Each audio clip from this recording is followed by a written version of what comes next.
كل حاجه عن ابلكيشن نادي الزمالك في الفيديو ده.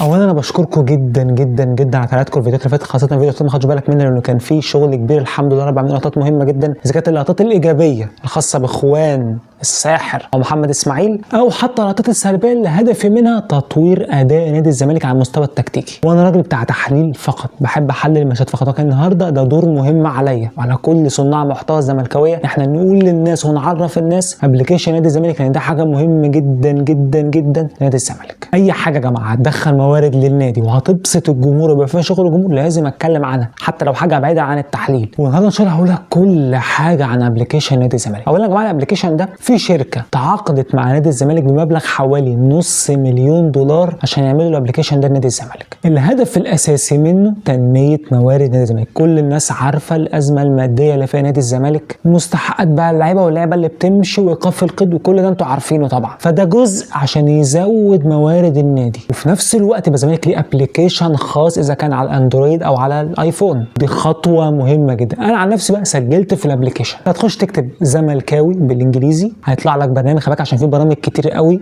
للاسف مضروبه. هتخش على البرنامج جوه هتحمله، بعد ما هتحمله هيطلب منك تسجيل، هتكتب رقم تليفونك. طبعا دلوقتي يا جماعه في ضغط كبير جدا على البرنامج عشان بس تبقى صراحه مع بعض. بعد ما تسجل في البرنامج وتخش هيقول لك بقى ايه الرياضه المفضله ليك، هتختار مثلا فوتبول، باسكت، تنس، ايا كان. دي حاجه كويسه جدا، يعني معنى كده ان في حاجات غير الكوره. بعد كده هيقول لك اختار الدوري المفضل ليك. بص حاطط لك ايه، الدوري المصري، الدوري الانجليزي، اليوروبا ليج، بوندس ليجا، الشامبيونز ليج، كل الدوريات الكبيره مش في مصر طبعا بس في العالم كله محطوطه لك. معنى كده ان البرنامج ده هيبقى شامل، مش خاص فقط اخبار تانية. ممكن مثلا تلاقي نتيجه ماتش ريال والبايرن، نتيجه مثلا في دوري الابطال، نتيجه في الدوري الاسباني، في الدوري الانجليزي، ودي حاجه مهمه طبعا. بيقول لك برده اختار فريقك المفضل، ودي حاجه كويسه جدا. هتيجي بقى تخش على البرنامج جوه، هتلاقي في وشك على طول في فيديو الكابتن معتمد جمال ده خاص بالبرنامج، وهتلاقي بقى تحت فيه اخبار.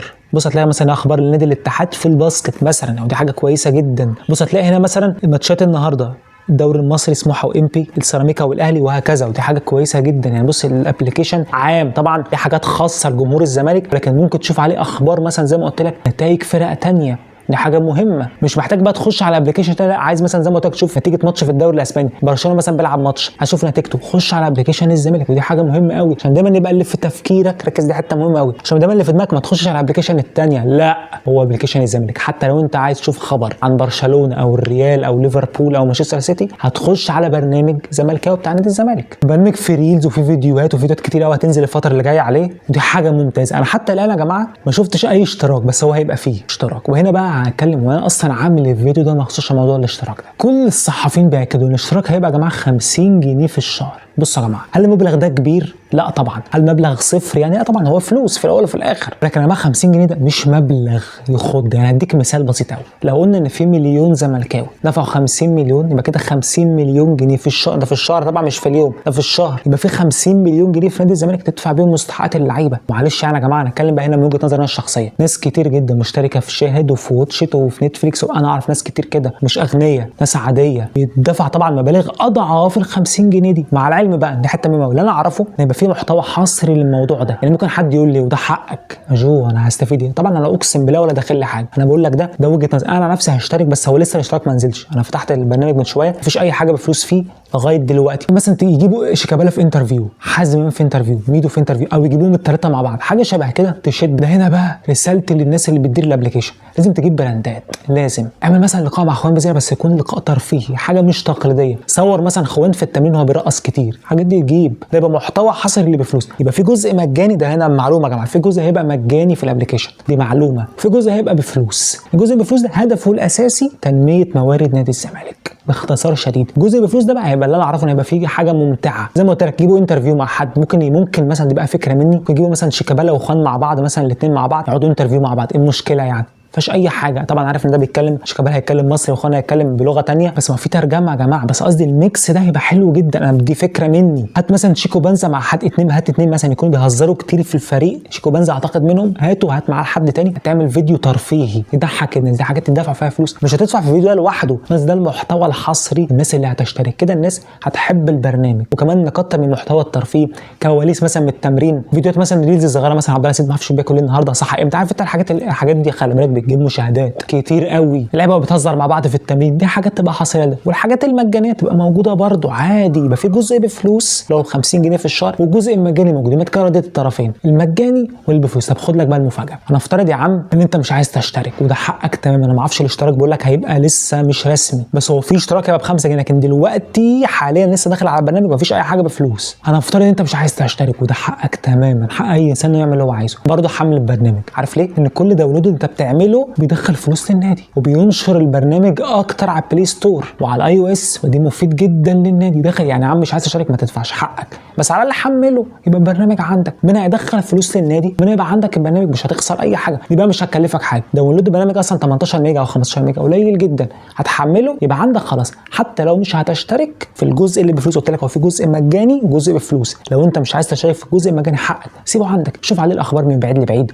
المهم يبقى عندك، وان انت طول ما انت عامل له داونلود خلاص. وخلي بالك، يبقى فكره مني للناس، ضيفوا اعلانات. اي برنامج يا جماعه في العالم بيبقى جواه اعلانات. حتى مثلا شاهد ووتش تقول لك مثلا ده مجاني، طب خد لك اعلانين 3. يعني حتى يا جماعه المحتوى اللي يبقى مجاني في البرنامج حط فيه اعلانين 3 عادي، مفيش اي حاجه. الاعلانات دي بتعمل ايه؟ بتدخل فلوس للنادي. يبقى هنا حتى المحتوى المجاني لو استغلنا صح يدخل فلوس للنادي. اولا الداونلود يدخل فلوس للنادي، ثانيا الاعلانات، تحط اعلانات جوه. انا عارف الاعلانات بتاعت اليوتيوب اللي بتظهر لك دي، هي دي تضيفها فين؟ في البرنامج. تعمل فيديوهات زي ما قلت لك حصريه موجوده في البرنامج، مش شرط تبقى بفلوس، بس يبقى فيها اعلانات زي اعلانات ايه؟ اليوتيوب. يبقى هنا تدخلت فلوس للنادي عن طريق المحتوى المجاني اللي موجود في الابلكيشن، وعن طريق المحتوى اللي بفلوس. وزي ما قلت لك لو مليون زمالك وكل واحد دفع 50 جنيه في الشهر، ده رقم يكفي مستحقات اللعيبه بالكامل كل شهر. طب مش عايز تدفع، زي ما قلت لك الداونلود والاعلانات اللي هتبقى على الفيديوهات اللي جوه دي بتدخل فلوس للنادي. يبقى انت لازم تحمله كده كده، هتشترك مش هتشترك لازم. اتمنى الناس كلها تحمله. وما شاء الله الضغط عليه مرعب يا جماعه. قعدت فتره اصلا عشان افتح البرنامج من جوه واخش واسجل، الضغط عليه ما شاء الله الله اكبر مرعب. وده يا جماعه قيمه جمهور الزمالك. وهنا بقى رسالتي للناس يا جماعه بتوع الاعلانات، يا جماعه انتوا يا جماعه معلش بتجيبوا ناس من انديه ثانيه ولا وجهه ولا شكل ولا كاريزما ولا اي حاجه، جيبوهم يعملوا اعلانات. وفي لعيبه كتير قوي في الزمالك كاريزما على فكره، اخوان كاريزما جدا، عدي الدباغ كاريزما، منسي محبوب حب مش طبيعي. الناس ده يا جماعه ما بتعملش اعلانات، وفي لعيبه تانية في انديه تانية وربنا ولا شكل ولا اي ولا لعب ولا اي حاجه بيتجابوا يا جماعه. هنا برسالة الناس، ده دور جمهور الزمالك يا جماعه، وده تاثير جمهور الزمالك دايما في المدرج وفي الشارع وعلى السوشيال ميديا، تاثير مرعب. اتمنى يا جماعه ان الناس كلها تحمل البرنامج زي ما قلت لك، ايا كان انت هتشترك مش هتشترك حمل البرنامج. واتمنى يا جماعه ان احنا نحط محتوى كتير ومتنوع في البرنامج. وده رسالتي بقى للناس، لازم اذا كان المحتوى المجاني او المحتوى اللي بفلوس، لازم يا جماعه لازم يبقى في تنوع عشان الناس تحب الموضوع وترضي كل الناس، ترضي الاجيال الصغيره والناس الكبيره وكل الفئات ترضيها. ده مهم جدا. فانا يا جماعه كل التوفيق للزمالك، ويا رب ان شاء الله الابلكيشن ده يدخل فلوس كتيره جدا. ده مهم جدا. احنا كل ده عاملينه عشان الفلوس، عشان نحاول نوفر فلوس للزمالك، عشان تزق معانا زق حلو. على الاقل زي ما قلت لك مستحقات اللعيبه ممكن تساهم بصفقه. ما انت من هنا ان شاء الله عمال ما الدوري يخلص وكل يخلص وكاس العالم وبتاع، قدامك شهرين 3 انت ممكن تلم لك فيهم مبلغ كبير تفتح بيه القيد وتساعد وبتاع، طبعا وتدفع بيه مستحقات اللعيبه. المشكله وتجدد بيه اللعيبه، ممكن تجدد لحسام عبد المجيد بحاجه شبه كده، عادي مش عيب يا جماعه. برشلونه عمل الحركه دي من فتره يا جماعه، فتح لايف على التيك توك وعملوا حاجه شبه كده، مش عيب، عادي. انا بمر غيري بياخد فلوس بالعافيه، انتوا عارفين عافيه، انا بدراعي على راي محمد صبري الف رحمه ونور عليه، بنكسب بشهانه يا صبري. انا مشجع على كابتن صبري، دي حقيقه، احنا بنكسب بشهانه وبدراعنا بس وبمجهود اللعيبه وطبعا الجمهور العظيم. وقبل كل ده والاول فضل ربنا سبحانه وتعالى فقط. فلازم نقف مع نادينا وندعم النادي عن طريق ان انت تحمل البرنامج فقط، دي مهمه جدا. وهندخل فلوس اوريدي نادي الزمالك، وعشان كمان نبين تاثير جمهور الزمالك العظيم ودعمه الدائم للنادي العظيم الملكي الاسطوري نادي الزمالك. لو عجبك لايك شير سبسكرايب